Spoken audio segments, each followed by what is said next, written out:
সম্মানিত দর্শক, প্রপার্টি চ্যানেলে আমি রেজওয়ানুল ইসলাম আপনাদের আমন্ত্রণ জানাচ্ছি। আজকে আমাদের আমন্ত্রিত অতিথি জনাব ফরহাদ রেজা। আমরা ফরহাদ ভাইয়ের কাছ থেকে প্রথমে আমন্ত্রণ জানাচ্ছি আজকের এই অনুষ্ঠানে। আজকের আমাদের সাবজেক্টটা হচ্ছে ইন্টেরিয়র বিজনেস। তো এই বিজনেসে আপনার যে সফলতা, আপনার যে সময় ধরে আপনি কাজ করছেন, সেটা তো আমরা আস্তে আস্তে জানার চেষ্টা করব। আমরা প্রথমে জানতে চাইবো যে আপনি এত কিছু থাকতে এই ব্যবসায় কিভাবে শুরু করলেন, আপনার শুরুটা কিভাবে? Thank you so much Rezon ভাই। জি, প্রপার্টি চ্যানেল বিটিকেও ধন্যবাদ। আসলে সত্য কথা বলতে যে বিজনেস এমন একটা জিনিস, এটা একটা মানুষের ড্রিম হওয়া উচিত। ইন্টেরিয়র ব্যাপারটা আসলে শুধু ইন্টেরিয়র না, এটা একটা প্যাশন, এটার মধ্যে একটা ক্রিয়েটিভিটি আছে, এটার মধ্যে একটা সায়েন্স আছে। তো কিছুক্ষণ আগে আমরা অন এয়ারের আগে কথা বলছিলাম এই বিষয় নিয়ে, যে সায়েন্স এবং ক্রিয়েটিভিটি বা কলা যেটাকে বলে, সেটার মেলবন্ধনটা আসছে কিন্তু ইন্টেরিয়র আর্কিটেকচারে, যেখানে আপনি এটা শৈল্পিক ব্যাপার নিয়ে আসতে পারছেন, এখানে একটা সায়েন্স থাকতে হচ্ছে। এই সব মিলিয়ে আসলে ইন্টেরিয়র। তো একটা জায়গায় পেলাম যেখানে এই আপনার দুটো জিনিসটাকে একসাথে করা যাচ্ছে। তো চমৎকার একটা জিনিস। এবং আমার এখানে ছোটবেলা থেকেই আসলে সায়েন্সের প্রতি প্রচুর পরিমাণে অ্যাট্রাকশন। আমার সায়েন্স নিয়ে খুব আমি আগ্রহ। সাথে ছবি আঁকা থেকে শুরু, বাবার হাতে শুরু করছি। বাবা ছবি আঁকতেন, তার কাছ থেকে শেখা। তার হাতে খড়ি ছবি আঁকা, ছবি তোলা, প্লাসে সায়েন্স, সব মিলে ইন্টেরিয়র ডিজাইন। আচ্ছা, মানে খেয়াল করে দেখেন যে আসলে কোন জায়গাটাতে আর্কিটেকচার ছাড়া কোন জায়গাটাতে এই দুটো জিনিসের মিল আছে। আপনাকে শিল্পী হইতে হবে, কিন্তু আপনার সায়েন্স থাকতে হবে, টেকনোলজি থাকতে হবে। তো এটা নিয়ে আসলে স্টার্ট। আর বিজনেসের আসলে ব্যাকগ্রাউন্ড কিছু নাই, ব্যাকগ্রাউন্ড এটাই যে নিজে কিছু করব। আচ্ছা, সত্য কথা, উদ্যোক্তা হবে। হ্যাঁ, নিজে কিছু করব। চাকরি করিনি তা না, চাকরি করেছি, কিন্তু চাকরি করার পরও যেটা মনে হয়েছে যে নিজে যদি আমি কিছু করতে পারি, একটা এন্টারপ্রেনারশিপ রাখা, নিজের আইডেন্টিটি ক্রিয়েট করা, মানে অন্যের অধীনে থেকে কিছু শিখে নেওয়ার পরে আমি যদি আর কটা মানুষকে দেখা যাচ্ছে তাদের লাইবিলিটি তৈরি নিতে পারি, অপরচুনিটি তৈরি করতে পারি। রিজিকের মালিক তো আল্লাহ, বাট আলটিমেটলি আমার মাধ্যমে আরো কটা মানুষ রিজিক পায় আমার মাধ্যমে, আলহামদুলিল্লাহ। তো সেই জায়গা থেকে আসলে বিজনেসটাকে ছোট থেকেই ইচ্ছা ছিল। বাবা গভর্নমেন্ট চাকরি করতেন, ফ্যামিলিতে বিজনেস আসলে কেউ করে নাই। আচ্ছা, তো আমার একেবারে ট্র্যাকের বাইরে। আচ্ছা, একেবারে ট্র্যাকের বাইরে। তো এই ট্র্যাক থেকেই স্টার্ট করেছিলাম। মানে এটাই কি আপনার একমাত্র লক্ষ্য ছিল যে লেখাপড়া শেষ করে আপনি এই ধরনের বিজনেসেই আসবেন?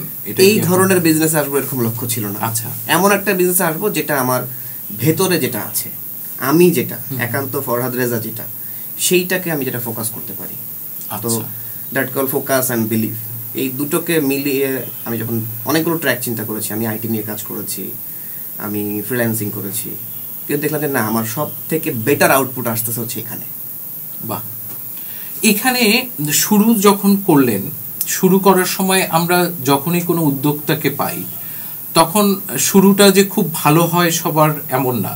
কারণ আমরা যদি দেখি যে কারো পারিবারিকভাবে ব্যবসায়ী যারা, তাদের একটা সেট আপ থাকে এবং তারা ট্রেন্ড, তারা বোঝে যে ব্যবসা শুরুটা কিভাবে, লাইসেন্স করতে হবে, অফিস নিতে হবে, ডেকোরেশন করতে হবে, কিভাবে সেট আপ দিতে হবে, প্রসেসিংটা। লেখাপড়া শেষ করে যারা উদ্যোক্তা হতে চায়, তাদের প্রথমে বা আপনি শুরু করার সময় কি ধরনের প্রবলেমে পড়লেন বা চ্যালেঞ্জগুলো এরকম কিছু ছিল কি?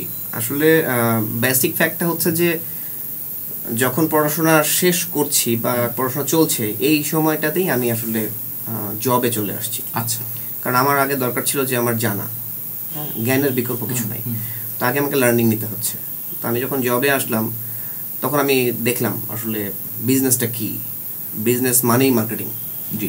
তো এখান থেকে আস্তে আস্তে নিজেকে একটু ডেভেলপ করা, একটা সার্টেন পিরিয়ড পর্যন্ত আমি চাকরি করলাম, সেখান থেকে জানা যে প্রসেসিং গুলো। আপনার চাকরিটাও কি এই রিলেটেড ছিল? এরকম আমার চাকরিটা এই রিলেটেড ছিল না। আচ্ছা, আমি চাকরি করেছি বিজনেস রিলেটেড। ওকে। আমি বিজনেস অ্যাডমিনিস্ট্রেশন নিয়ে কাজ করেছি, আমি পার্সোনাল ম্যানেজমেন্ট নিয়ে কাজ করেছি, আমি এইচআর নিয়ে কাজ করেছি। আমি ডিরেক্ট মার্কেটিং নিয়েও কাজ করেছি, মানে অপারেশনাল যে ওয়ার্কগুলো এগুলো করেছি, যার কারণে আমার এই যে বললেন যে স্টার্ট করার সময় একটা লাইসেন্স থেকে শুরু করে যে পেপারস ওয়ার্ক যেগুলো আছে সেটা, তারপরে তার যে আনুষঙ্গিক যে প্রসেসিংটা, লিগ্যাল ওয়ার্কগুলো, এটা আমার ওখান থেকে জানতে সুবিধা হয়েছে। ওকে, সেখান থেকে আমার একটা ভালো লার্নিং হয়েছে অ্যাকচুয়ালি। তো আমি যেটা বলতে চাই সেটা হচ্ছে যে ইন্টেরিয়র বিজনেস বাংলাদেশে, ঢাকা শহরে ধরেন এলিট শ্রেণীর মানুষ বা শৌখিন যে ব্যাপারটা, মানে অর্থনৈতিকভাবে যদি আপনি সফল না হন, অর্থনৈতিক পারিবারিক সচ্ছলতা না থাকে, তাহলে এই ধরনের রুচিশীল ব্যাপারগুলো খুব একটা, তখন তো আপনার মানে একটা যদি নিরাপত্তার জন্য বাসস্থান, আরেকটা হচ্ছে যে না আপনি আপনার বাসস্থানটাকে সাজিয়ে গুছিয়ে শৈল্পিক করবেন বা দৃষ্টি নন্দন করবেন, এই ব্যাপারটা তো পরে আসে যখন আপনি অর্থনৈতিকভাবে আরেকটু বেটার পজিশনে থাকেন, তাই না? তো আমরা যদি দেখি যে এই বিজনেসটা শুরু করার জন্য ঢাকায় একরকম অবস্থা, নাকি বাংলাদেশের যে কোনো জায়গা থেকে এই বিজনেসটা শুরু করা যায়, মানে আপনার অভিজ্ঞতাটা থেকে যদি আমি, যে কোনো বিজনেসের ক্ষেত্রে শুরুটা আসলে ভালো হওয়ার কথা না। বিল গেটস যখন শুরু করছিল, স্টিভ জবস যখন শুরু করেছিল, তারাও তো খুব ভালো করে শুরু করেনি। আমি যতটুকু পড়েছি, স্টিভ জবস তার গ্যারেজ থেকে শুরু করেছিল, আজকে অ্যাপল এখানে। সো আই থিঙ্ক শুরুটা আসলে সবটাই একটু স্ট্রাগল হয়, তাই স্ট্রাগল পিরিয়ড থাকবেই। আর ঢাকা বা ঢাকার বাইরে পার্টিকুলারলি যে কোনো বিজনেস শুরু করতে হলে আসলে যে মানুষটা শুরু করবে তার কিছু বেসিক জ্ঞান থাকা দরকার, মানে যেটা বিজনেস রিলেটেড, এবং আমি কোন জিনিসটা পারি, কোনটায় আমি বেশি পারফেক্ট, যেটাতে আমি পারফেক্ট। এখন আমি আসলে ইন্টেরিয়র অথবা শৈল্পিক কোনো জিনিস নিয়ে কাজ করছি, এখন আমাকে যদি বলা হয় আমি এখন একটা আইটি ফার্ম চালাবো, আসলে পারবো না, ব্যাপারটা এরকম না। আবার যে কম্পিউটার সায়েন্সে শেষ করেছে সে যদি আসলে আমি এরকমও পেয়েছি যে কম্পিউটার সায়েন্সে পড়াশোনা করেছে বাট তার চরম আগ্রহ মার্কেটিং নিয়ে, হ্যাঁ, তো সে সেলস বা মার্কেটিং নিয়েই কাজ করতে পারবে। তো ফ্যাক্ট হচ্ছে সে কোনটা তার ভিতরে আছে। তার আইটি নিয়ে তার বাবার প্রেশারে হয়তো পড়েছে, বাট পরবর্তী দেখা যাচ্ছে না সে মার্কেটিং নিয়ে করেছে। আমি খুব ক্লোজলি পেয়েছি এরকম মানুষ, আমার সাথে কাজ করেছে, তারা একদম ডিরেক্ট মার্কেটিং, খুব ভালো মার্কেটিং করে। তো সেই জায়গা থেকে আমার কাছে মনে হয় যে শুরুটা আগে জানা দরকার, আমি কোনটা পারি, আমি কোনটাতে পারফেক্ট, দেন স্টার্ট করা উচিত। আর আরেকটা যেটা বললেন যে ফাইন্যান্সিয়াল ব্যাপার, যে মানে ফাইন্যান্সিয়ালি কতটুকু স্ট্রং হওয়া দরকার। আমার একজন পরিচিত মানুষ ছিলেন, আমি তাকে শ্রদ্ধা করি, তিনি একটা কথা বলতেন, বিজনেস করতে লাগে প্রথমে হচ্ছে মেধা, পরে টাকা। তা আমি কথাটা খুব মানি আর কি, যে আসলে টাকা থাকলে তো সবাই ব্যবসা করতে পারতো। আমাদের আশেপাশে টাকাওয়ালা মানুষ কি অভাব আছে বলেন? নাই। কিন্তু সবাই কি ব্যবসা করছে? না। দেখেন যারা বিজনেস করছে, স্টার্ট করছে, তারা ম্যাক্সিমামই কিন্তু টাকার পরিমাণ তাদের হয়তো কম। হ্যাঁ, কিছু বর্ণাদি আছে তারা বাই গিফট পেয়ে যাচ্ছে, চলে আসতেছে, দ্যাটস ডিফারেন্ট ইস্যু, যেটা চলে আসতেছে এরকম কন্টিনিউয়াসলি। বাট আমাদের সবার ক্ষেত্রে ব্যাপারটা এরকম না। তো আই থিঙ্ক এই অংশটা নিয়ে কাজ করতে হলে আগে আমার কাজকে প্রাধান্য দিতে হবে। টাকা আসবে মেধা দিয়ে, কিছু টাকা তো অবশ্যই দরকার, বিনা পয়সায় তো সম্ভব না। আমি যখন স্টার্ট করেছিলাম আমার কাছে ছিল হচ্ছে অনলি 60,000 টাকা। আচ্ছা, হ্যাঁ, এবং সেখান থেকে আমার স্টার্ট করা, তো আলটিমেটলি কিছু টাকা দরকার। সো ঢাকার বাইরে যদি বলেন যে ইন্টেরিয়র ডিজাইন এই নিয়ে যদি কেউ কাজ করতে চায় আউট অফ ঢাকা, এটা পসিবল, কারণ লাস্ট 10 ইয়ার্সে 10 টাইমস আপডেট হয়েছে ইন্টেরিয়র সেক্টরটা। আচ্ছা, লাস্ট 10 ইয়ার্স, যেটা আজ থেকে 10 বছর আগেও ঢাকার বাইরে এরকম ছিল না। হ্যাঁ, ঢাকার বাইরে এরকম মানুষের চাহিদা ছিল না, রুচি থাকলেও তারা হয়তো প্রয়োজন মনে করে নাই, বাট এখন মনে করছে। সো জেলা পর্যায়েও এই কাজগুলো এখন হচ্ছে, মানুষ খুঁজতেছে। এখন আলটিমেটলি ধরে নেন যে বগুড়া বা রাজবাড়ী বা বরিশাল, কোনো বাংলাদেশ যে কোনো একটা জায়গায় যদি কেউ কাজ করতে চায়, এখন সে যদি তার এলাকায় কাউকে পায়, তাহলে সে কেন ট্রাই করে বাইরে থেকে নিয়ে আসা, তাই না? এটা কস্ট মিনিমাইজ করতে পারবে এলাকা থেকে করতে গেলে। সো সবাই শুরু করতে পারে, হ্যাঁ, যদি পার্টিকুলারলি তার একটা ড্রিম থাকে যে আমি এখানে ভালো কিছু করব। আচ্ছা, এখন রেজা ভাই, আমার ব্যক্তিগতভাবে মনে হয় যে এই কাজটার জন্য একটা ভালো টিমও দরকার। কারণ আপনি কাজটা পাওয়াটা একটা চ্যালেঞ্জ, কিন্তু কাজটাকে পরিপূর্ণভাবে শেষ করে কাস্টমারের কাছে হ্যান্ড ওভার করাটাও কিন্তু একটা ব্যাপার, অবশ্যই। তাহলে এই কাজ পাওয়ার জন্য যদি মার্কেটিং টিম বা নিজের পরিচিতি বা ক্রিয়েটিভিটি যেটাই বলেন, মার্কেটিং এর ওই তার পাওয়ারটা এটা থাকতে হবে, কারণ একজনকে ম্যানেজ করা, তার কাছ থেকে কাজটা অন্যের, ওই লোকটা নিশ্চয়ই আরো 2-3 জনের সাথে কথা বলছে বা কোম্পানির সাথে কথা বলছে, তাদের প্রপোজালটা চেক করছে, সেখানে নিজেকে ওখানে তার মধ্যে এস্টাবলিশ করাটা একটা ব্যাপার। তারপরের স্টেপটা হচ্ছে যে উনি যা বললেন আপনার টিম তা ইমপ্লিমেন্ট করছে কিনা, এই জায়গাটাতে আপনি যদি একটা ধারণা দেন, কারণ আপনি তো আসলে পুরো বিজনেসটা চালাচ্ছেন, সো আপনার কাছে মনে হয় যে আরো আমি এখানে একটা রেফারেন্স নিয়ে বলতে চাই। কিছুদিন আগে একটা বই পেয়েছিলাম, আমি খুব বই পছন্দ করি, খুব সুন্দর একটা বই, এবং বইটার থিমটা হচ্ছে the greatest entrepreneur of the world, Mohammad সাল্লাল্লাহু আলাইহি ওয়াসাল্লাম। তো এই যে এন্টারপ্রেনারের মধ্যে থাকতে হবে সব গুণ। সে মার্কেটিং করতে হবে, তাকে সেলস করতে হবে, তাকে টেকনিক্যাল জানতে হবে, তাকে বিজনেস জানতে হবে। এন্টারপ্রেনার মানে আপনি একটা জিনিস নিয়ে এন্টারপ্রেনার হইতে পারবেন না, তাই না? তো এবার আসি, আপনি যে বিষয়গুলো বলছেন, যদি সেগমেন্ট ওয়াইজ যদি চিন্তা করি, যে হ্যাঁ তাকে কাজ নিয়ে আসা আগে একটা, আমি ক্লায়েন্টকে কনভিন্স করার পরে তাকে কাজটা আমি নিলাম, এরপরে তার ডিজাইন একটা প্ল্যান করলাম, ডিজাইনটা পার্টিকুলারলি আমি ইমপ্লিমেন্ট করছি এবং স্যাটিসফ্যাকশনের দ্বারা তাকে আবার হ্যান্ড ওভার করছি। এখানে কয়েকটা টিম কাজ করবে। এখন অ্যাজ এ ওনার হিসেবে বা অ্যাজ এ এন্টারপ্রেনার হিসেবে অথবা এই বিজনেসটা লিডার হিসেবে, যদি আপনি লিডার চিন্তা করেন, তাহলে লিডার হিসেবে আপনাকে সব জায়গায় আপনার পদচারণ থাকতে হবে, তাই না? তো সেই জায়গা থেকে আমি কাজ যেটা বলছিলেন টিম, তাহলে প্রত্যেকটা টিমের যদি লিডারশিপে আপনি থাকেন বা একজন লিডারশিপে থাকে, তাহলে প্রত্যেকটা স্টেপগুলোকে খুব ফাইন টিউনিং করে ফেলা সম্ভব। জি, কাজ আনার জন্য আপনার অপোনেন্ট মানে যিনি ক্লায়েন্ট বা আপনার অপোনেন্ট যিনি আছেন তাকে রিড করা, অ্যাজ এ মার্কেটিং সেলস তাকে রিড করতে হবে, তার চাহিদাগুলোকে বুঝতে হবে, তাকে তার চাহিদা অনুযায়ী তাকে বুঝাতে হবে। হ্যাঁ, বোঝানোর পরে তাকে সেই চাহিদা অনুযায়ী একটা ডিজাইন দিতে হবে। ডিজাইন দেওয়ার পর কাজ করবে কারা? কাজ করবে কিন্তু লেম্যানরা, তাই না? না ওয়ার্কার কাজ করবে, ওরা কিন্তু এডুকেটেড না, তাহলে ওদের সাথে আবার ওদের ভয়েসে কথা বলতে হবে। তাহলে একটা মানুষকে কয়টা ধরনের ক্যারেক্টার ক্যারি করতে হচ্ছে, ক্লায়েন্টের সাথে একরকম, তার সেলস টিমের সাথে একরকম, এবং তার ওই ওয়ার্কার টিমের সাথে একরকম। ওয়ার্কের টিমের সাথে কিন্তু আবার আমি খুব হাই ভ্যালুতে কথা বললে তারা নেবে না, তাদেরকে তাদের ভ্যালুতে কথা বলতে হবে। তো সেই জায়গা থেকে প্রত্যেকটা টিমকে লিড দেওয়া একটা চরম মানে চ্যালেঞ্জ, এবং এই চ্যালেঞ্জটা নেওয়াটা হবে হচ্ছে সবচেয়ে বড় বলতে পারবো এটাকে অ্যাচিভমেন্ট। যদি চ্যালেঞ্জ নিতে পারি তাহলে এটা অ্যাচিভমেন্ট। আমি এই জায়গাটাতে আপনার কাছে আরেকটা বিষয় জানতে চাই। ধরেন আপনি কোনো একটা কাজ নিয়ে কথা বলছেন, পার্টির সাথে আপনার কথা চলছে, উনি একটু লো বাজেটে থাকতে চায়, কিন্তু আপনি যখন দেখছেন যে আমাকে তো আসলে কাজটা ফাইনালি ওনাকে একটা ভালো কাজ দিতে হবে, এবং প্রোডাক্টের কোয়ালিটি যদি আমাকে এনশিওর করতে না পারি, তাহলে ফাইনালি আমি তাকে ওই জিনিসটা দিতে পারবো না। যেটাতে হবে কি, হয়তো আমার আজকে হয়তো আমি লো বাজেটে বা কম বাজেটে কাজটা করে দিলাম, কিন্তু দেখা যাবে যে ভবিষ্যতে উনি এই কাজটার প্রতি খুব একটা স্যাটিসফাইড হবে না, বিরক্ত হবে। জি, এই জায়গাটাতে আপনারা কিভাবে ম্যানেজ করেন অথবা বোঝানোর ব্যাপারটা কি হয়? আমার ব্যক্তিগতভাবে আমার প্রতিষ্ঠানের যেটা আমি চিন্তা করি ব্যক্তিগতভাবে, সেটা হচ্ছে যে কোয়ালিটি কম্প্রোমাইজ করব না। এখন ক্লায়েন্টের যদি রিকোয়ারমেন্ট থাকে, পার্টি যদি বলে যে না আমার বাজেট লো বাট কোয়ালিটি হইতে হবে ভালো, আমি তাকে খুব ওপেনলি বেশ কিছু ম্যাটেরিয়াল ডিসক্রিপশন দিয়ে দিই। মানে আমি তো কোনো কিছু হিডেন রাখি না, কারণ আমাকে টিকে থাকতে হবে মার্কেটে টিকে থাকতে হলে আমার কোয়ালিটি দিয়ে টিকে থাকতে হবে। আবার যদি ওই কাজটার স্ট্যাবিলিটি না থাকে, তাহলে সে একটা সার্টেন পিরিয়ড পরে আমাকে বকা দিবে, বা আমাকে তখন তাকে তার অবচেতন মনেই সে আমাকে মনে করে বকা দিবে যে কাজটা ভালো হয় না। সেই জন্য আগে থেকে যখন আমরা রিকোয়ারমেন্টটা দিয়ে দিচ্ছি যে আমাদের এই ধরনের প্রোডাক্ট যদি আপনি ইউজ করেন, বাজেট কম হবে কিন্তু প্রোডাক্টের কোয়ালিটি এরকম হবে।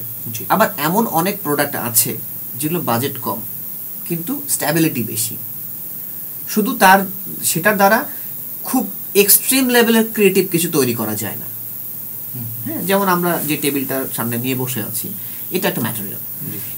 এই টেবিলটাই আমরা আরও 3-4টার বেশি মিডিয়া ইউজ করতে পারি। প্রত্যেকটা মিডিয়াতেই কিন্তু আপনার স্ট্যাবিলিটি সেম দিতে পারি, যে হ্যাঁ আমি এটা 10 বছর যাবে, 20 বছর যাবে, কিন্তু প্রাইস কিন্তু ভ্যারি করছে। তার মানে কি, আমি একটা ক্যাটাগরি আলাদা করলাম বাট কোয়ালিটি ঠিক রাখলাম, ক্যাটাগরির কারণে প্রাইস কম বেশি হলো, ব্যাপারটা এরকম। তো সেই জায়গা থেকে আমরা পরিষ্কার করে ক্লায়েন্টকে বোঝানোর চেষ্টা করি যে আপনি এটা নিলে আপনার একটা সার্টেন পিরিয়ড পর চেঞ্জ করতে হবে, যদি আপনি এগ্রি হন তাহলে ওকে, আর যদি মনে করেন আমি এটা নিব না, বাজেট কম, বা আপনি ক্রিয়েটিভিটির জায়গা থেকে কিছু কম্প্রোমাইজ করতে চাচ্ছি, বাট কিছু একটা কম্প্রোমাইজ করতে হবে, হয় বাজেট, না হলে ক্রিয়েটিভিটি, অথবা সৌন্দর্য, অথবা কিছু জায়গায় কোয়ালিটি।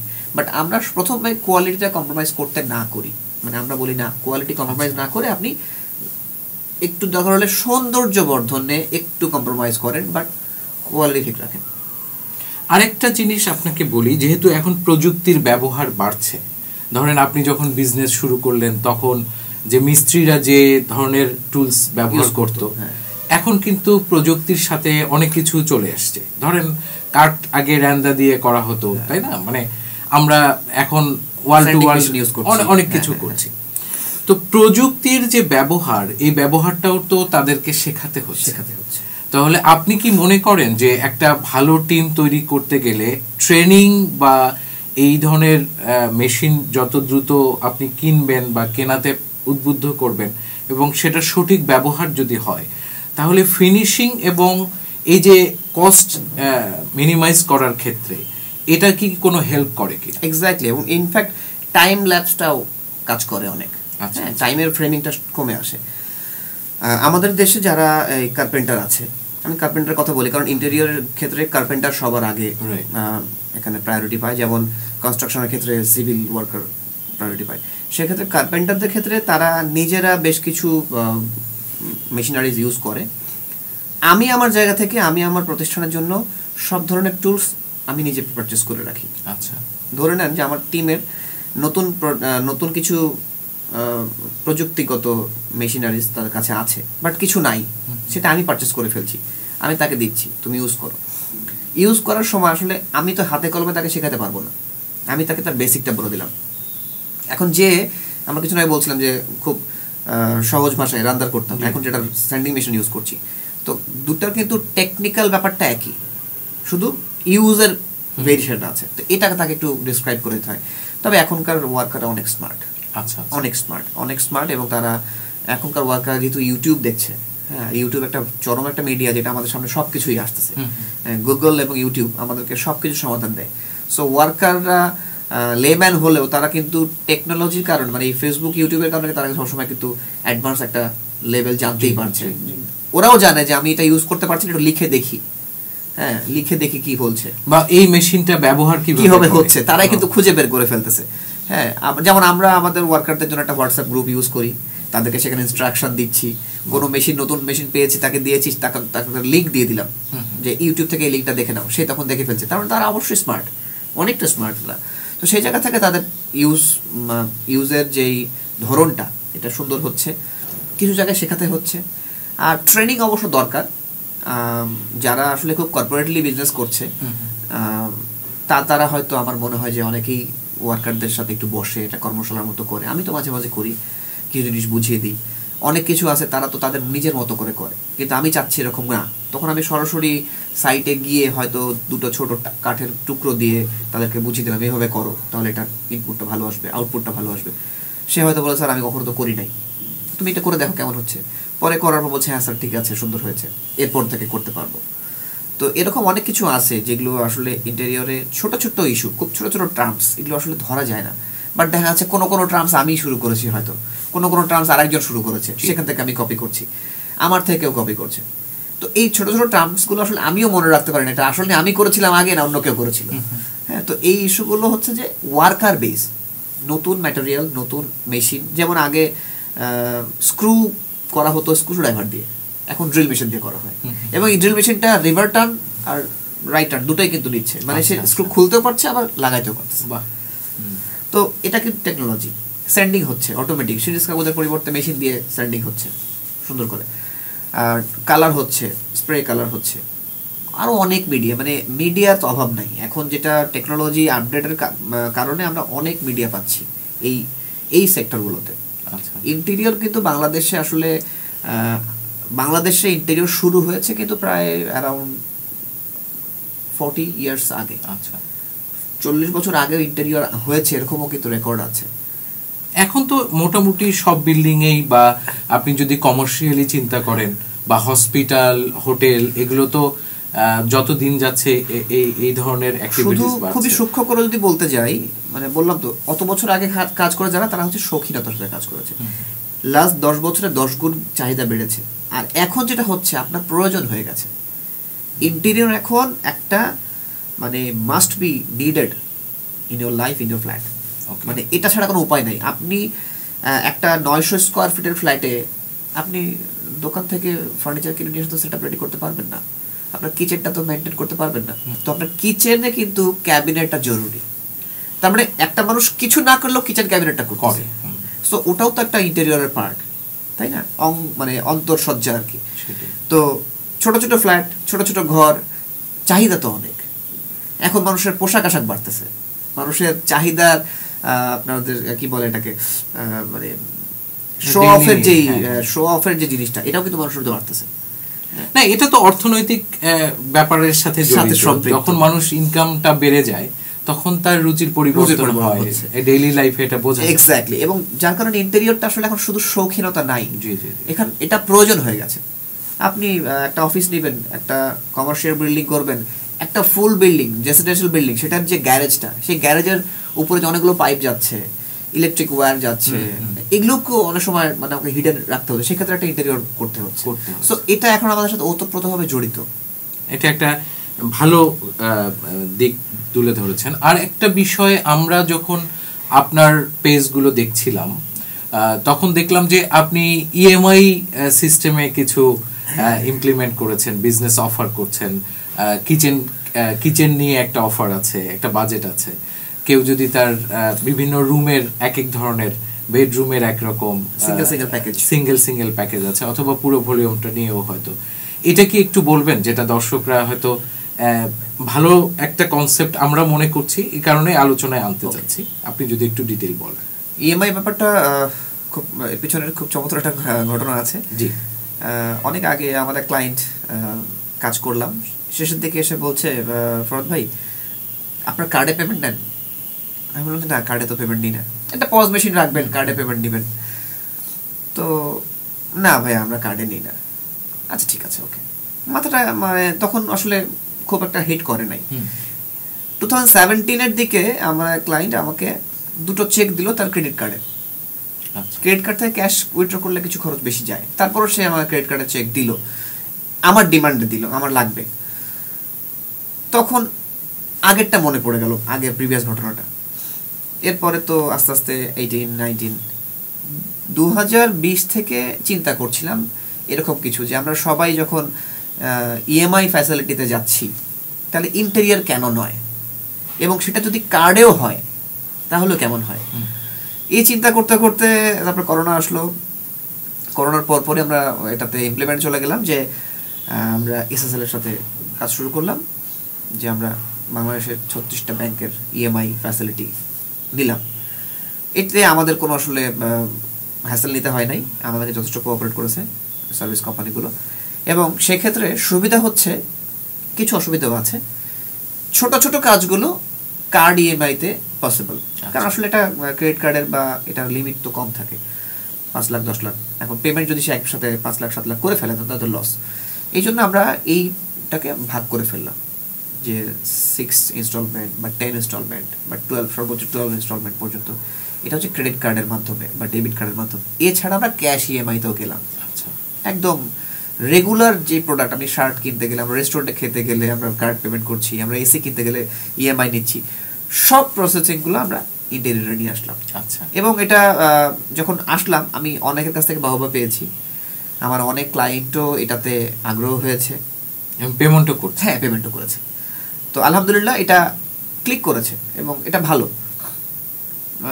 এখন অনেকে অবশ্য চায় না, অনেকে ফ্যাসিলিটিটা অন্যভাবে চায়। আচ্ছা, তো যে যেভাবে চায় তাকে সেভাবে দেওয়ার চেষ্টা করি। কিন্তু এটা তো একটা ওয়ে, এটা একটা ওয়ে। আপনি একটা নতুন, আমার কাছে ব্যক্তিগতভাবে আমি যখন আপনার পেজটা দেখছিলাম তখন এই বিষয়টা আমাকে আকৃষ্ট করলো। তার মানে এরকম অনেককে যখন যাবে বা প্রোডাক্টটা এভাবেও ব্যবহার করা যেতে পারে।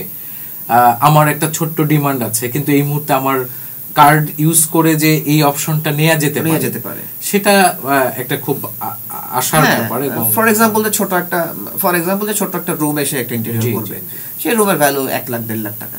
এখন তার হাতে ক্যাশ নাই, তার কার্ডে 2 লাখ 3 লাখ টাকা হয়তো ক্রেডিট আছে, সে একটা ইএমআই নিয়ে ফেলতে পারে আমার কাছ থেকে। হ্যাঁ, যে হ্যাঁ ঠিক আছে আমি কাজ করবো, আমি 3টা ইনস্টলমেন্টে দিয়ে দিব, তাহলে সে অনায়াসে কিন্তু পারছে, সে ক্রেডিট কার্ড পজ করে দিয়ে দিল। তো যার কারণে অন্য কোনো খরচ হয়ে গেছে হঠাৎ করে একটা সামনে এসে দাঁড়ালো, যে এই ধরনের, এই জন্য আমরা এই ফ্যাসিলিটি রাখছি এবং ভালো, আলহামদুলিল্লাহ অনেকেই এটাকে আমাদেরকে অ্যাপ্রিশিয়েট করেছে। আমরা আরেকটা জিনিস দেখলাম যে আপনি সম্প্রতি অ্যাওয়ার্ড পেয়েছেন, তো এই অ্যাওয়ার্ডটা নিয়ে যদি কিছু বলেন। আসলে অ্যাওয়ার্ডটা আমার অ্যাচিভমেন্ট, প্রতিষ্ঠানের অ্যাচিভমেন্টটাই আমার অ্যাচিভমেন্ট। মানে আমার কাছে হচ্ছে বললাম তো বিজনেস এবং আমার ইন্টেরিয়র, এইটাই হচ্ছে আমার স্বপ্ন। তো এখন এইটা যখন একটা অ্যাচিভমেন্ট পেলো, একটা মানুষের কাছে একটা অ্যাপ্রিসিয়েশন পাইলো, আমার কাছে মনে হচ্ছে ফুল টিমের পাওয়া। একটা অর্গানাইজেশন আছে, একটা ইন্টারন্যাশনাল ম্যাগাজিন, তারা এটা অর্গানাইজ করে প্রত্যেক বছর। তো তারা আমাকে প্রথমে নমিনেশন দিয়েছিল, তারপরে তো আমরা ইনভাইটেশনে গেলাম এবং সেখান থেকে আমাদেরকে তারা এই একটা দিল। তো আলহামদুলিল্লাহ ভালো। আমাদের এই অ্যাচিভমেন্টটা ফুল টিমের জন্য আমি ডেডিকেট করেছি, আমার অ্যাচিভমেন্টটা। এখন একটা তো লিডার লাগে, হয়তো ক্যানভাস ইন্টেরিয়র স্টুডিওর লিডার হিসেবে তারা আমার নামটা লিখেছে, এটা হইতে পারতো যে the team of canvas interior studio. তো বাট গুড টু সি। আরেকটা জিনিস, আপনি যেহেতু বলছেন যে আপনার বিজনেসটা করতে ভাল লাগে, এই যে বিজনেসের একটা নিশ্চয়ই ফ্লেভার আছে, মানে আপনি ওটাকে যদি আপনি ধরতে পারেন, মানে প্রতিটা জিনিসের ভালো লাগার সাথে ওখানে সাকসেসটাও কিন্তু একটা ইম্পর্টেন্ট ব্যাপার। আপনি যখন কোনো পরীক্ষায় ভালো করবেন, পরের ক্লাসে যাবেন, তখন তো রেজাল্টটাও আসলে আপনাকে পরের ক্লাসে ভালো করতে সাহায্য করে। তো একজন এই যে এন্টারপ্রেনিয়র যারা উদ্যোক্তা হবে, তাদের সবাই তো স্বপ্ন দেখে শুরু করে, কিন্তু আমরা কত পার্সেন্টকে আসলে সাকসেসফুল দেখতে পাই, এটা একটা বড় ব্যাপার। এই জায়গাটাতে আসলে এখনকার যে ইয়াং জেনারেশন যারা কেবল পাশ করে বের হচ্ছে, বা সে হয়তো তার গোলটা সেট করেছে যে সে একজন উদ্যোক্তা হবে, যে কোনো বিষয়ে একজন উদ্যোক্তার প্রথম 2-3টা বিষয় খুব সিরিয়াসলি মেনটেন করা উচিত। সেই 3টার মধ্যে আপনি কোন কোন বিষয়গুলোকে দেখেন? তো যে পয়েন্টগুলো দরকার একজন উদ্যোক্তার, একজন এন্টারপ্রেনার, যে তাকে আগে গোলটা ঠিক করতে হবে, সে কোন গোল নিয়ে কাজ করবে। মানে এরকম যেন না হয় যে আমি কাজ স্টার্ট করছি, পারলাম না, মাঝখানে ড্রপ করে ফেললাম। ওই কাজটাই শুরু করা উচিত যে কাজটা আমি পারি, না আমি টেস্ট করব না, এটা না ওটা না ওটা না, তাহলে আসলে এন্টারপ্রেনার হওয়া যাবে না। একদম অনেস্ট, এটা আমার ওপিনিয়ন, একদম ব্যক্তিগত ওপিনিয়ন, আমি এখানে কোনো কন্ট্রোভার্সি চাচ্ছি না, এটা আমি আমার দায়িত্ব নিয়ে বলছি, এটা আমার অভিজ্ঞতা, আমার ওপিনিয়ন, যে যেটা আমি পারি সেটাই শুরু করব। আচ্ছা, এই জায়গাটায় যে ভাই আমি যদি বলি যে তার যদি কোনো ল্যাকিংস থাকে, তাহলে কি তার ওইটা শুধরাই নিয়ে তারপর শুরু করা উচিত, নাকি একটু ট্রেনিং নেওয়া বা যারা এই লাইনে এক্সপার্ট তাদের সাথে কিছুদিন কাজ করা, এই বিষয়টা কি জরুরি? হ্যাঁ, এটাই বলছিলাম যে যাদের ল্যাকিংস আছে, ল্যাকিংসেরও কিছু ক্যাটাগরি আছে। কতটুকু ল্যাকিংস আমি জেনে গেছি 50%, আমি ব্যক্তিগতভাবে আমি এখনো শিখে যাচ্ছি, আমি এখনো কমপ্লিট না, আমি হোপসো আমি কখনো কমপ্লিট হব না। তো সেক্ষেত্রে ল্যাকিংসের ক্যাটাগরি আছে। একটা হচ্ছে যে আমি শুধু অল্পটুকু বেসিকটা জানি, আমি অ্যাডভান্সটা জানি না, আমি প্রো লেভেলটা জানি না, তাহলে অনেক ল্যাকিংস, তাহলে তাকে শিখতে হবে, তারপর স্টার্ট করা উচিত। না, আমি মোটামুটি অ্যাডভান্স লেভেল পর্যন্ত জানি এবং প্রো লেভেলের কিছুটা বুঝি, দেন আমি স্টার্ট করতে পারি। এবং অবশ্যই প্রি ডিটারমিনেশন থাকতে হবে যে আমি এটাতেই কাজ করব, এটা না ওটা, ওটা না ওটা, এটা না, তবে এন্টারপ্রেনার হওয়া যাবে। আইদার এটা ড্রপ করবে। তো যারাই শুরু করুক না কেন, আমি বলবো যেটা তুমি পারো তুমি সেটাই শুরু করো। আমি কোনটা পারি আগে ট্রাই করে দেখি, এটা নিয়ে আসলে উদ্যোক্তা নিয়ে আপনি সেট করতে পারবেন না, আই থিঙ্ক। তো সেক্ষেত্রে গোলটা ফিক্স করতে হবে, নাম্বার 1। নাম্বার 2 হচ্ছে আমি যেটা পারছি সেটাকেই অ্যাচিভমেন্ট হিসেবে নিতে হবে এবং প্রত্যেকটা সময় সেটা নিয়ে শিখতে হবে, ডিবাগিং করতে। আমরা কম্পিউটারের অপারেটিং সিস্টেমের ভাষায় আগে শিখছিলাম যে যখন একটা ওএস আসে সেটাকে সেকেন্ড বার আবার ডিবাগিং ভাষণ আসে, মানে কিছু কারেকশন আসে, আবার একটা আসে। হ্যাঁ, যেমন ওই যে বইয়ে লেখা থাকে না, রিপ্রিন্টিং বা সংস্করণ, তো এই ডিবাগিং ভাষণ থাকবেই। সো আমি যদি এটা জেনে যাই বেসিকটা, অ্যাডভান্সটা, দেন আমি এটাকে রিভার্স করতে পারবো, আস্তে আস্তে শিখতে পারবো, নিজেকে রেডি করতে পারবো। বাট আমি জানি না, শুরুটা হওয়া উচিত একটা লেভেলে আসার পর, এবং প্রিডিটারমিনেশন নিয়ে যে আমি এখান থেকে শুরু করবো, এটা নিয়েই কাজ করবো, এন্ড অফ দ্য ডে পর্যন্ত আমি এটা নিয়ে কাজ করবো। আমি টেস্টিং ভার্সন হলে আমি আসলে এন্টারপ্রেনার হতে পারবো না। আমার মনে হয় এই রিলেটেড আরেকটা বিষয় খুব ইম্পর্টেন্ট, এটা আমার কাছে মনে হয়েছে আলোচনা করতে করতে, সেটা হচ্ছে যেহেতু এখন অনলাইন একটা মাধ্যম, আগে অফলাইন ছিল, আমরা পেপারে অ্যাড বা ডোর টু ডোর সিনিয়রদের অফিসে যাওয়া, অফিস ভিজিট করা, এটা এখন এটার চেয়ে সবচেয়ে বেশি গুরুত্বপূর্ণ বিষয় আপনি অনলাইনে কীরকম এক্সপার্ট, আপনি অনলাইন টুলসগুলোকে ব্যবহার করছেন কিনা। ধরেন আপনি ইউটিউব, ইনস্টাগ্রাম, ফেসবুক এগুলোতে আপনি কতটা অ্যাক্টিভ, এই জায়গাগুলোতে কি আগের থেকেই প্রিপারেশন নেওয়া উচিত কিনা যে এই টুলসগুলোকে ব্যবহার আপনার বিজনেসকে অনেক দূর আগায় নিয়ে যায়, এই বিষয়টা কি আপনার এই ইন্টেরিয়র বিজনেসে আপনাকে কতটা হেল্প করে? আসলে সত্যি কথা বলতে আমি কিছু জায়গায় একটু ব্যাকডেটেড, আর আমি অ্যানালগ বিষয়টাকে আমি কখনো ছেটে ফেলতে চাই না। হ্যাঁ, ওয়ার্ল্ড যেখানেই যাক না কেন অ্যানালগের স্টার্টিংটা থাকতেই হবে। তো যেটা আমরা এখন যে মাধ্যমগুলো বলছি, এটা কিন্তু আসলে ডিজিটাল একটা মাধ্যম, তাই না? ভার্চুয়াল একটা fact, virtual media, virtual marketing, virtual sales, সব কিছু ভার্চুয়াল। তো অবশ্যই এটা জানার দরকার আছে। মানে আমাদের কালের পরিক্রমায় আমরা আগিয়ে যাচ্ছি, এটার সাথে আমাদের এটা জানতেই হবে, প্রত্যেকটা মিডিয়াকে প্রপারলি ইউজ করা, ইন্টারনেট বা এই মিডিয়াগুলোর প্রপার টুলসগুলো ইউজ করা, এটা জানা উচিত। এটা আপনাকে হেল্প করবে। আমি সেটাই বলছি যে আপনি কোন মানের কাজ করেন সেটা নিয়ে আর আলোচনা করার দরকার, প্রমোশন করতেই হবে। এবং এটা মিডিয়া মানে এই অনলাইন মিডিয়াতে প্রমোশন করাটাই বেস্ট। এটা একদম ডোর টু ডোরে এখন আসলে হয় না। মানে ডিরেক্ট সেলস, যেটা ডিরেক্ট সেলস আসলে এখন অনেকটাই কমে গেছে। কনজিউমার প্রোডাক্ট নিয়ে যারা কাজ করতো, যারা করে, তাদের ক্ষেত্রে দেখবেন অনেকটা মানে ডিরেক্ট সেলস কমে গেছে। আমি দেখছি কদিন আগে যে একজন সেলস রিপ্রেজেন্টেটিভ, তারা একটা কনজিউমার প্রোডাক্টের অর্ডার কাটতেছে দোকানে গিয়ে, তাদের হাতে কোনো খাতা কলম নাই, তারা একটা প্যাড নিয়ে আছে। হ্যাঁ, চমৎকার। মানে এই যে ডিজিটালাইজেশন হচ্ছে, তো আলটিমেটলি জানতে হবে আপনাকে এটা সব কিছুই। বাট যখন আপনার মোটো থাকবে বিজনেস, তখন এটা হয়তো আপনাকে অন্য কোনোভাবে ম্যানেজ করতে হবে, বাট ওটার মধ্যে আপনার ভিজিবিলিটি থাকতে হবে। মানে আপনাকে সবসময় ফোকাসে থাকতে হবে। মানে আমি অলওয়েজ বিশ্বাস করি যে কোনো কাজে focus and believe, that's the main part of any kind of business, any kind of achievement, focus and believe. আমার আরেকটা বিষয়ে বোঝার দরকার আছে, সেটা হচ্ছে যে যারা আর্কিটেক্ট বা যারা এই প্রফেশনে কোর্স করে এসছেন, ইন্টেরিয়র ডিজাইনার হিসেবে যদি আমরা এরকম, তো একটা 4 বছরের কোর্সও এখন করছেন অনেকে, তো এই কনসেপ্টের বাইরে কিন্তু আপনি এসে একজন উদ্যোক্তা হয়েছেন এবং আপনি আপনার ক্যারিয়ার সেট করেছেন।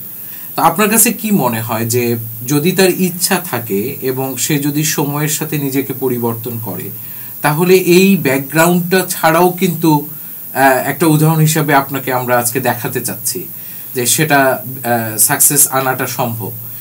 আপনার এই বিষয়টাতে মতামতটা কি? আমি প্রথমেই বলেছিলাম যে আমি যেটা পারবো বা যিনি করবেন তিনি যেটা পারবেন, যেটা তার জন্য প্র্যাকটিক্যাল এবং ভালো বুঝেন, সেটা নিয়ে কাজ করা উচিত। আমি ফার্স্টে একটা ওই যে বললাম অফ এয়ারে কথা বলছিলাম যে আমার অনেকে আছে ফ্রেন্ড, তারা দেখা যাচ্ছে কেমিস্ট্রিতে মাস্টার্স করেছে, ফার্স্ট ক্লাস ফার্স্ট পে হয়েছে, বাট ব্যাংক জব করতেছে। আবার একজন আছে কম্পিউটার সায়েন্সে শেষ করেছে, কিন্তু সে মার্কেটিং, খুব ভালো মার্কেটিং করে এবং সে মার্কেটিংয়ে টপ করছে, এরকম আছে, খুব ক্লোজলি দেখা। তো সেই জায়গা থেকে আমার কাছে মনে হয়েছে যে অনেকেই আসতে পারে, তার যদি মানে মোটিভেশন থাকে পার্টিকুলার এই কাজ বা এই ধরনের কোনো কাজ।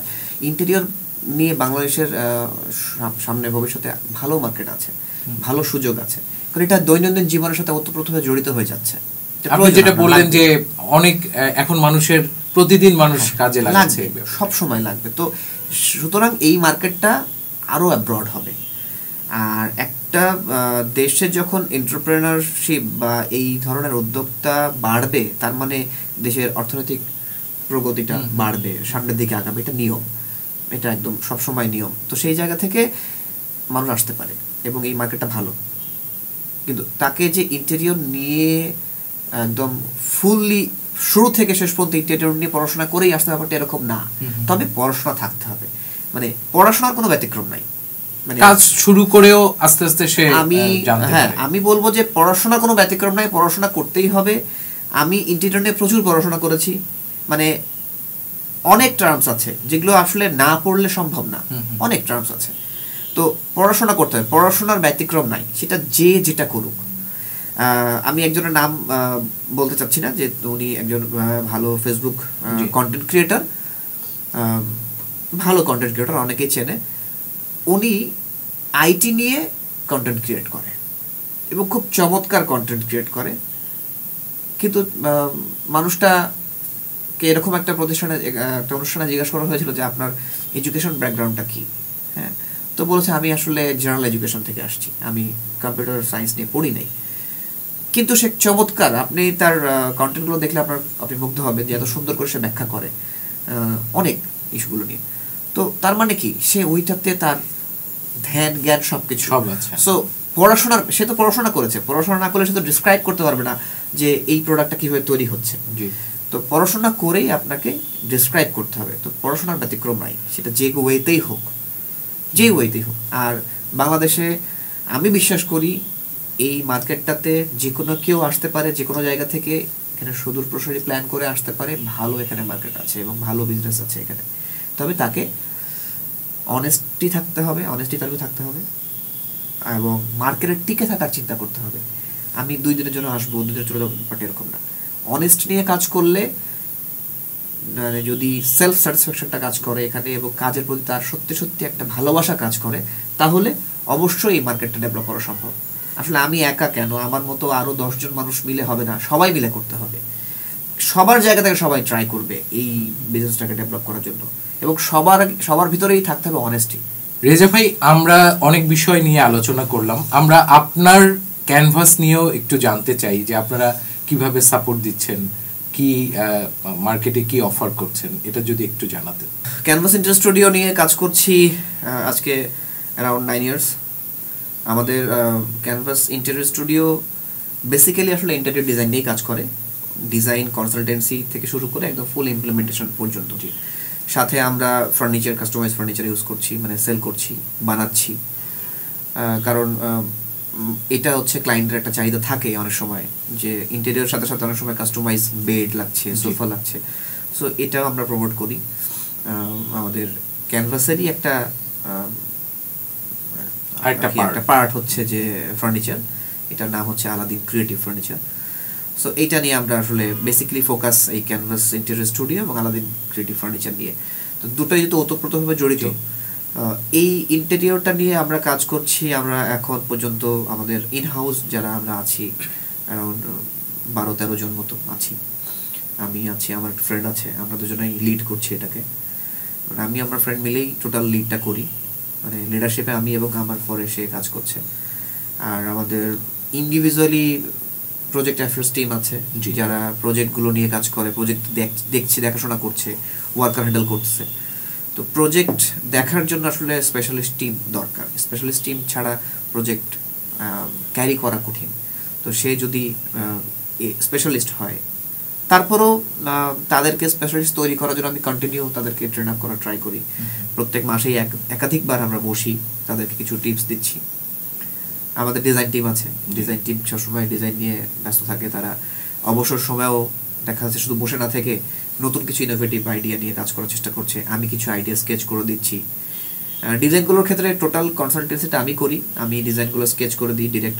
নতুন করে আইডিয়া আসলো, এমনও হয়েছে যে রাত 12টা, 1টা, 2টা, 3টার সময় মাথায় একটা ডিজাইন আসছে, আমি স্কেচ করলাম, করে পরের দিন এসে বললাম এটা একটু করো দেখি কেমন লাগে। তো আছি এটার মধ্যেই সবাই। আমার পার্টনার উনি এই টোটাল প্রতিষ্ঠানের যে অপারেশন, যে ম্যানেজমেন্টটা ওটা দেখে, হ্যাঁ ওটা টোটাল দেখে উনি, অপারেশন ম্যানেজমেন্টটা দেখে এবং ওখানে ক্লায়েন্টের সাথে যে প্রিলিমিনারি আলাপ, তারপরে অপারেশনাল যে পার্টগুলো আছে, অফিসিয়াল যে ইস্যুগুলো, ডেভেলপমেন্ট ইস্যুগুলো সব দেখছে। আর আমি হেড অফ বিজনেস হিসেবে কাজ করছি। ক্লায়েন্টকে যে মিটিংগুলো হয়, টেকনিক্যাল ট্রান্সগুলো, সব কিছু, মানে বলতে পারেন যে আমি এই টোটাল যেই আমাদের ফ্রেমটা, এই ফ্রেমের এক জায়গায় আমি, আমার পরে আমার পার্টনার, দেন আমার ফুল টিম, এবং আমার অফিসের প্রত্যেকটা মানুষকে আমরা আমাদের একটা ফ্যামিলি হিসেবে কাউন্ট করি। এটা খুব হ্যাঁ, আমি একদম ফ্যামিলি হিসেবে, কারণ এখানে আমরা দেখেন আমরা কিন্তু দিনের বেশিরভাগ সময় অফিসে থাকি, তাই না? তো এখানে যদি আমাদের সাফোকেশন হয় তাহলে কিন্তু এটা সুন্দর হবে না। এই জায়গাতে আমার সাফোকেশন আনা যাবে না, এখানে আমাকে ফ্রি থাকতে হবে, যেন এখানে আসতে ইচ্ছা করে। ছোটবেলায় স্কুলে যেতে ভালো লাগতো, কেন স্কুলে গেলে দুষ্টুমি করতে পারতাম, বন্ধুদের করতে পারতাম, তো সেরকম ভালো লাগতো। তো যেন অফিসে আসতে ভালো লাগে, এই জন্য আমার এনভায়রনমেন্টটা দরকার, যে আমার অফিসে আসতে ভালো লাগবে, অফিসে থাকতে ভালো লাগবে, অফিস থেকে যেতে ভালো লাগবে না। তো আমার এই জন্য একটা ফ্রেন্ডলি একটা এনভায়রনমেন্ট ক্রিয়েট করা, সবার সাথে আমরা খুবই ফ্রেন্ডলি, আমরা মাঝে মাঝেই বিভিন্ন অকেশন ক্রিয়েট করে নিই, মজা করার জন্য অকেশন ক্রিয়েট করে নিই। কারো বার্থডে আমরা অকেশন ক্রিয়েট করে নিলাম যে মজা করবো। হ্যাঁ, কেউ বোরিং, কারো মন খারাপ, কেন মন খারাপ তাকে আমরা, মানে এখানে আমি বস বা অমুকে এই ব্যাপারটা এটা নেই এখানে। আমি নিজে কখনো বস মনে করি না, আমরা সবাই একসাথে কাজ করছি, উই আর কলিগস এবং we are A team. So team বন্ডিংটা সবচেয়ে বড় জিনিস, যে আমার সবসময় ফোকাস থাকে এটা। এটা আমারও কাছে মনে হয় যে কোনো একটা প্রতিষ্ঠান যদি ডেভেলপ করতে চান তাহলে ফ্যামিলির মতো করে দেখা পুরো সদস্য যারা এখানে কাজ করবে। এবং আমার প্রথমেই আমি শেষ করার আগে আপনাকে ধন্যবাদ জানাই যে আপনি ব্যস্ততার মধ্যেও সময় দিয়েছেন।